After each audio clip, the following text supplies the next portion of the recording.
ఇకపోతే చిల్లర సోషల్ మీడియాలో కూసున్న మంత్రులు లేవలేదంటాడు ముఖ్యమంత్రి గారు వస్తే.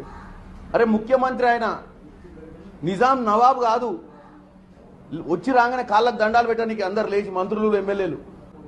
నీ దరిద్రపు సోషల్ మీడియాలో ఈ వీడియోస్ అన్ని రిలీజ్ చేయించి ముఖ్యమంత్రి మీద మర్యాద లేదు. ఎవరో ఏదో సందర్భంలో ఏదో సభలల్లా ముఖ్యమంత్రి గారి పేరు మర్చిపోయారు, ఎవరో సినిమా యాక్టర్ ముఖ్యమంత్రి గారి పేరు మర్చిపోయాడు. ఇవన్నీ చూస్తుంటే నువ్వే చేయిస్తున్నావు అయింది అనిపిస్తుంది.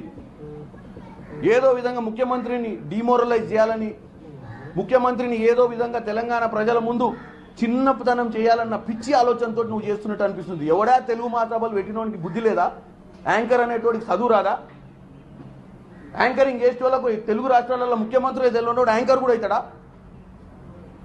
ఇవాళ మనం చిన్న చిన్న దాంట్లోనే ఇట్లా కాగితం రాసుకొని వచ్చి చదువుతున్నాం. ఒక ఎంపీ గుండి నేను ఒక యాంకర్ ఒక ముఖ్యమంత్రి వచ్చినప్పుడు ఏ ముఖ్యమంత్రి వచ్చిందో తెలియకుండా చదువుతాడా? దీని వెనక ఏదో కుట్ర ఉందని నాకు అనిపిస్తుంది. కేవలం రేవంత్ రెడ్డి గారిని చిన్న చూపు చూపించాలని. ఎందుకంటే ఏదైనా జరగకముందు ఆడ జరిగిందో లేదో 2 సెకండ్లలో మొత్తం లక్షల మందికి దోషిండు. అబ్బా చూడు చక్కదనం అని. 50 మందిని 100 మందిని వార్ రూమ్ అని పెట్టుకొని వీడియోలన్నీ పంప్ చేసుకుంటా, మళ్ళీ వీడియోకి కంటెంట్ వీళ్ళే కంటెంట్ జనరేట్ చేసుకుంటా, వీళ్ళే షార్ట్ వీడియోలు తీసుకుంటా, మూసీ నది మీద కొంతమందిని పెట్టి డ్రామాలు చేయించి మూసీ నదిని ప్రక్షాళన కాకుండా ఆపడం. ఎక్కడ మంచి కార్యక్రమం అయితే అక్కడ కొంతమందిని పంపించి డ్రామాలు చేయించడం.